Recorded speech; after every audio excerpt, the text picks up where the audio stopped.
na abertura, agora sim, na abertura do nosso seminário. E eu entendo que a palestra do Paulo Abrão foi, sim, algo de se emoldurar. Importantíssimo. Acho que são aqueles momentos de uma rara felicidade. Acho que ele conseguiu fazer assim, um panorama preciosíssimo, mas quero assim destacar apenas um aspecto daquilo que ele abordou, que é o problema da transição. Não é? E ele até dizia, no Brasil foi um pouco diferente. E tal. E eu trato este período que ainda hoje acontece não como transição, mas como transação. E no Brasil, interminável. Não é? Eu entendo que a academia brasileira, mas especialmente a academia brasileira, está em dívida com o povo brasileiro, porque é, sim, um aspecto a ser estudado. Vocês veem, as ditaduras no Cone Sul da América, elas foram se estabelecendo numa continuidade, o mesmo padrão, a doutrina da segurança nacional. E depois saem, mais ou menos, de uma forma parecida. Eu chamo a atenção, e o Paulo Abrão dizia, olha, a Argentina foi diferente, foi traumática. Guerra das Malvinas, é verdade, é verdade. Mas quem sucede não é o peronismo. Não é o peronismo. Alfonsinho do Partido Radical. O demônio eram os peronistas. Então, mesmo com aquela tragédia que foi as Malvinas, houve um controle. Porque todas as transições se deram por controle. No Uruguai, aquela figura que seria eleito tranquilamente, a quem eu gosto muito de comparar com João Goulart, Wilson Ferreira Aldunati, ele volta para participar do primeiro processo eleitoral após a ditadura, e o que acontece? Ele é preso, e as eleições são celebradas no Uruguai com Wilson Ferreira na prisão. Quem ganha? Sanguinetti, um homem muito identificado com os militares. No Chile foi mais ou menos parecido. E no Brasil, por favor, vejam assim, em 61, quando da renúncia de Jânio Quadros, e se deveria, numa normalidade democrática, assumir o vice-presidente João Goulart, a toda aquela movimentação, a história da legalidade, que fez 50 anos do ano passado, então, os militares permitem apenas de que se mude o regime, de presidencialista para parlamentarista. Primeiro-ministro, Tancredo Neves. Golpe militar, passam-se os anos, a grande mobilização da sociedade brasileira por diretas já. Não. Não, não, não. A ditadura não permitiu. E um colégio eleitoral elege Tancredo Neves. Veja, é um ciclo que vai se fechando. Então, é uma transação que até agora não terminou. Toda esta luta que nós temos para criar uma comissão da verdade que efetivamente cumpra com as expectativas do povo brasileiro. Então, eu quis fazer essa sinalização daquele discurso fantástico do Paulo Abrão, pela preciosidade que ele foi e por chamar a atenção desta particularidade.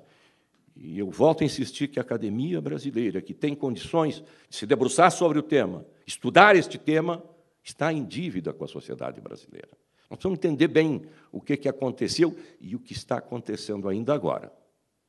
Que poder é este que os militares têm? Eu não consigo entender. Não é? Eu tenho um amigo que diz que os militares apenas desocuparam a praça. Me toca falar sobre a iniciativas da sociedade civil na preservação e acesso à informação. E no Rio Grande do Sul, lá na PUC do Rio Grande do Sul, tem uma figura extraordinária. É um argentino que se dedicou ao estudo da memória. Ele hoje é uma figura destacada mundialmente. Chama-se professor Iván Izquierdo. Esse é um argentino, por supuesto. E ele estudou e é uma notória autoridade em memória, a ponto de a PUC criou no Rio Grande do Sul, inaugurou agora um Instituto da Memória. E ele no seu livro, que tem por título A Arte de Esquecer, diz o seguinte: mas, claro, pior ainda é ter que conviver com um passado desconhecido, porque estamos feitos precisamente de memória. Nada somos além daquilo que recordamos. Eu sou quem sou porque me lembro. Você é quem é porque se lembra do seu passado. O Brasil é o Brasil porque se lembra de sua história remota e recente, bem ou mal. Então, inspirado no que diz o professor Ivan Esquerdo, e esta necessidade de termos a memória clara desse passado recente, é que nós, do Movimento de Justiça e Direitos Humanos, ao longo de toda uma trajetória, porque nós começamos em 64 a agir, era um grupo que mais ou menos começou a se iniciar em 61, quando da primeira tentativa do golpe, aquela resistência que houve a partir do Rio Grande do Sul. 64, nós, de uma forma, eu não gosto de dizer clandestina, porque os ilegais eram aqueles que golpearam a Constituição, mas de uma forma discreta, então, vamos dizer, ajudávamos a tirar os brasileiros, já que estamos ali no Rio Grande do Sul, fronteira com a Argentina e com o Uruguai, e levarmos para uma situação, ao menos, de segurança. E isto fomos fazendo ao longo dos anos. Depois, a partir de 73, e até um pouquinho antes, nós tivemos que inverter a mão. Começamos a tirar os uruguaios do Uruguai, trazê-los para o Brasil por um período. Depois, os chilenos, argentinos, paraguaios. E, ao longo desses anos, nós fomos trabalhando, operando, e refugiamos mais de 2.000 pessoas. Isso numa parceria com o Alto Comissariado das Nações Unidas para Refugiados. E esse trabalho todo nos possibilitou criar vínculos profundos com companheiros desses países, que também foram se organizando em instituições de direitos humanos, mas também com os partidos políticos. Enfim, travamos uma relação porque era necessário salvar vidas. Era fundamental fazer isso. E denunciar permanentemente o que estava acontecendo no Cone Sul da nossa América. E esse trabalho ele resultou no quê? Em juntar também documentos. Nós, em Porto Alegre, nós nunca tivemos o cofre do bispo, como aqui em São Paulo se tinha. Então, aqueles documentos que a gente ia malhando, fazíamos um pacote e, de repente, deixávamos na casa de um amigo que não tivesse nenhum vínculo com a gente, né? Vínculo político. E, olha, de vez em quando se trocava de lugar o pacote, mas muitos desses pacotes se perderam. Muitos desses pacotes se perderam. Mesmo assim, nós fomos amalhando toda uma documentação brasileira, uruguaia, argentina, chilena, e nós pedíamos a todos aqueles a quem a gente organizava o refúgio para que, se quisessem, escrevessem um depoimento. A minha história. Quem foram os meus algozes? Aonde me levaram? Me torturaram? Não me torturaram? Se me torturaram, como me torturaram? Quem eram os torturadores? Então, nós fomos juntando todo esse acervo para que um dia pudéssemos usar. Não é? Bem, e agora estamos na seguinte situação. É um belo acervo. Há documentos muito interessantes.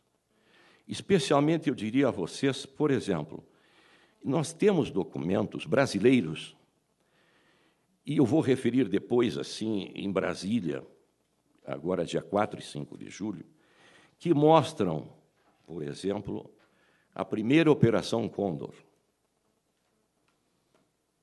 Se diz que a Operação Condor começa lá em 75, numa reunião no Chile. Não é bem assim. Ela começa em 70, uma operação realizada pelo Brasil, em conjunto com a repressão argentina, em dezembro de 70.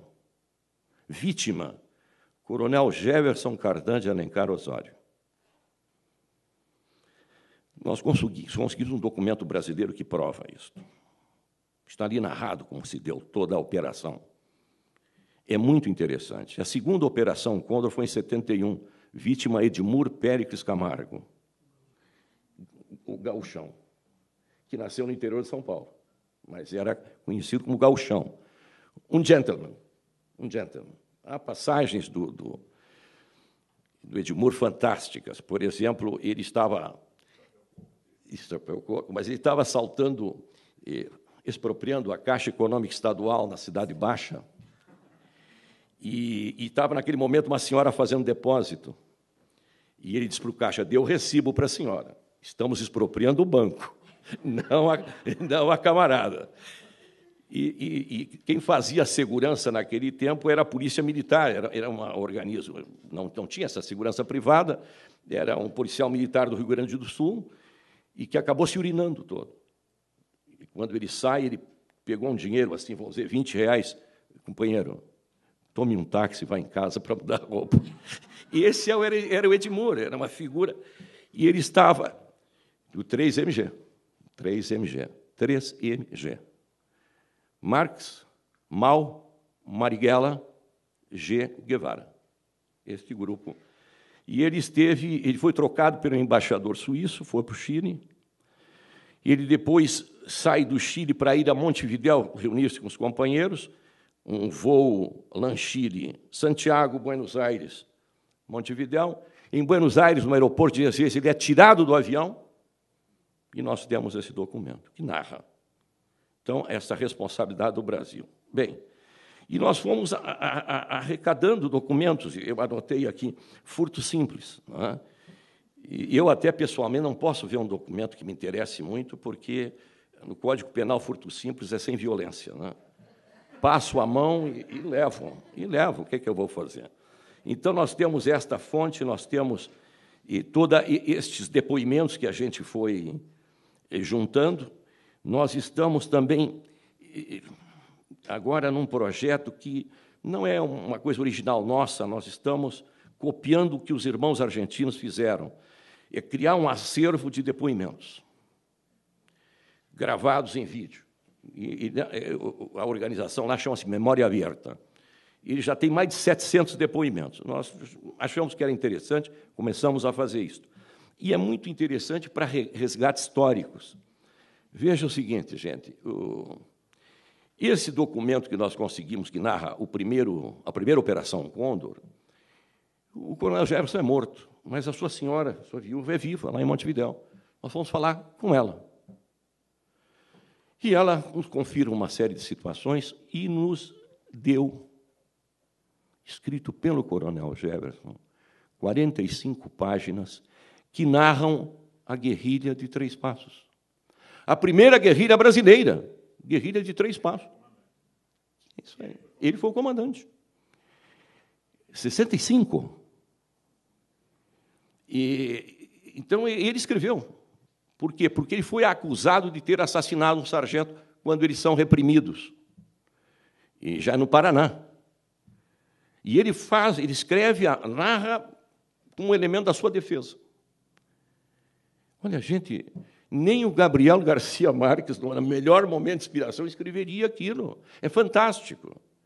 Nós vamos publicar isso. Não é?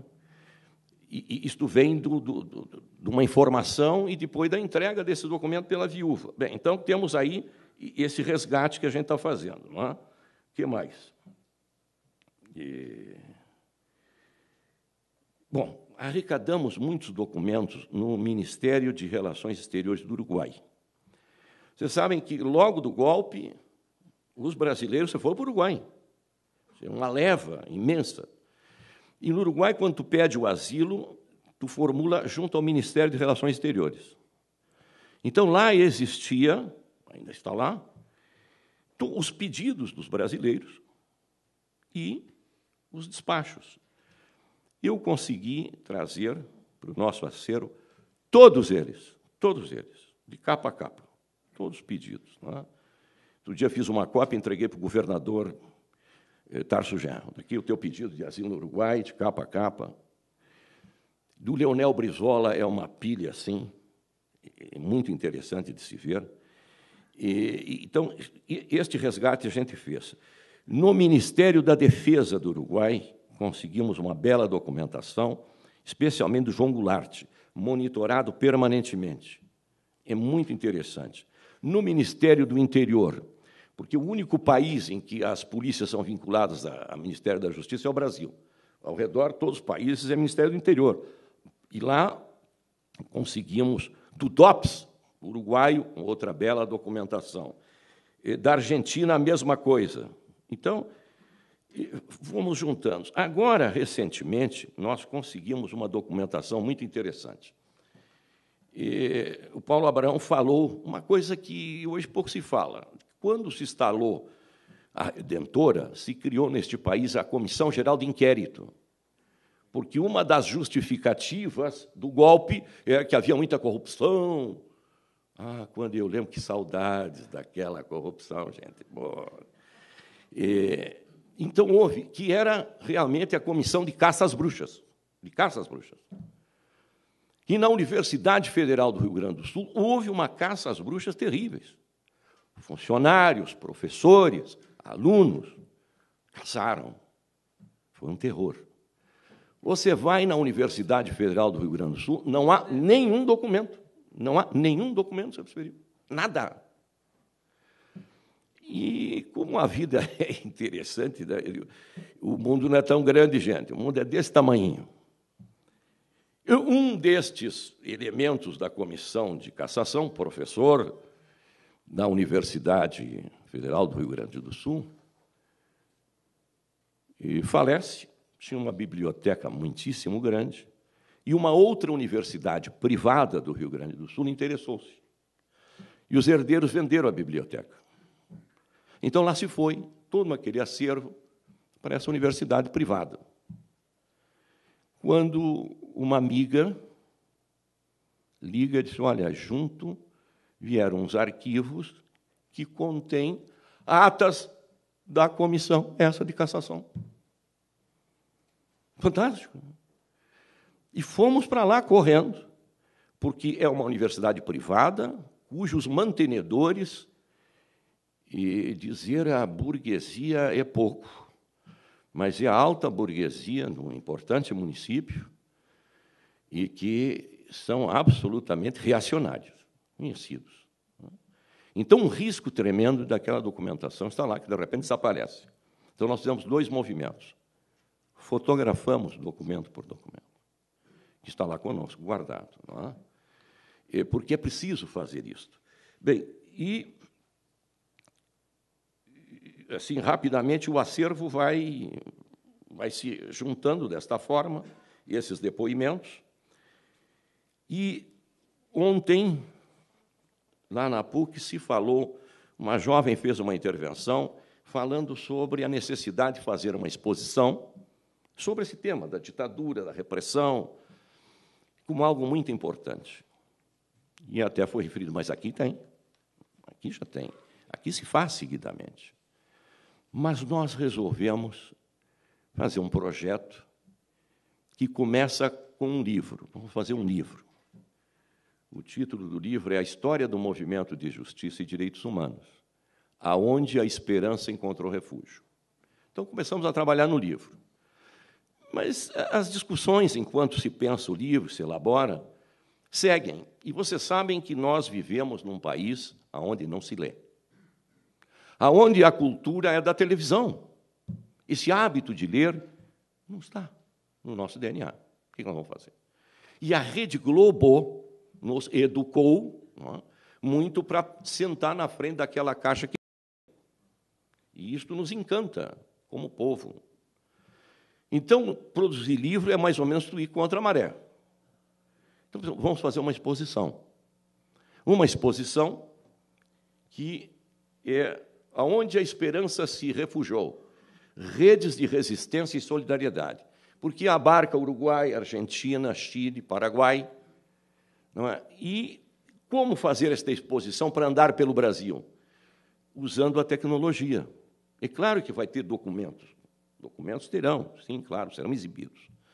Mas vamos produzir muita coisa em vídeo.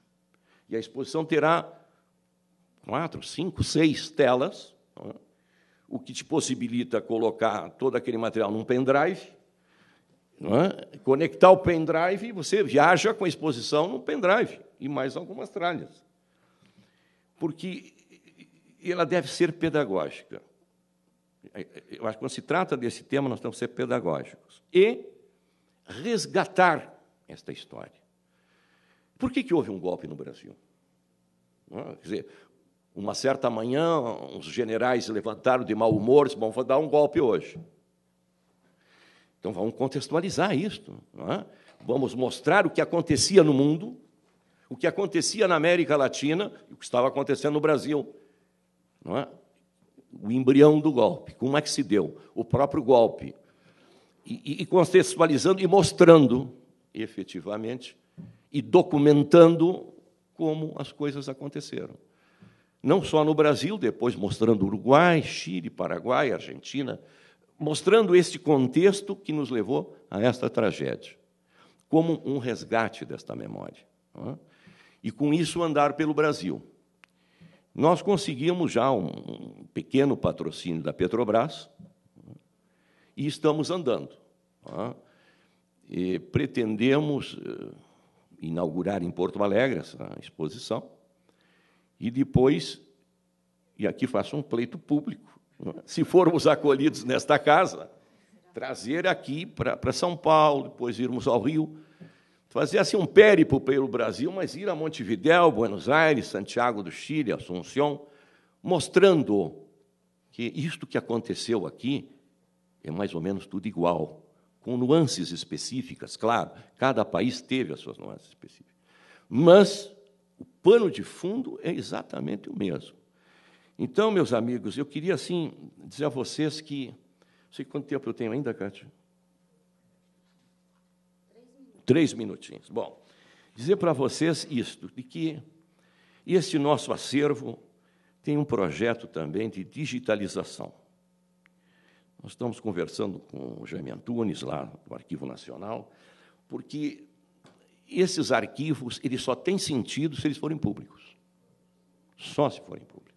E públicos como? Hoje, na internet. Você pode acessar documentos, entra na nossa página, acessa e vai ver o documento que você entende interessante ver. Quer dizer, é a socialização. Porque agora eu vou sentar e olhar aqueles arquivos, que maravilha. Não, isso é um absurdo. Então, socializar toda esta documentação. Essa é a nossa pretensão. Nós temos também um arquivo de jornais, porque este ano é o 29º Prêmio Direitos Humanos de Jornalismo, que nós promovemos, homenageando jornalistas que atuem e produzam matérias sobre direitos humanos. Porque, quer queiram, quer não, a nossa grande parceira na luta pelos direitos humanos é a imprensa. Porque, se a imprensa não veicula, isto passa desapercebido. Então, nós precisamos ingressar por esta senda e avançarmos. Nessa parceria, nós criamos um acervo que, mais ou menos, nesses últimos 29 anos, o que foi de violação de direitos humanos ocorrido no Brasil, ali estão, são as matérias que estão ali escritas. Não é? E isto também será disponibilizado. Não será? E para encerrar, eu queria dizer a vocês que, dia 4 e 5 de julho, na Câmara de Deputados, nessa subcomissão que a deputada Luísa Erundina preside, que é Memória, Verdade e Justiça, nós pretendemos aí trabalhar só a Operação Condor. E para aprofundar, aí, neste momento, eu vou exibir esses documentos que referi, vou exibir esses documentos e vamos aprofundar isto, não é? De como o Brasil é, sim, quem inventou este procedimento e que usou. Lá no Chile, o Brasil, para aquela reunião, que eles dizem que foi inaugural, o Brasil mandou 2 observadores, que eu, durante 30 anos, busquei saber quem eram, hoje sei quem foram, para apenas se dizerem observadores. Não assinaram a ata.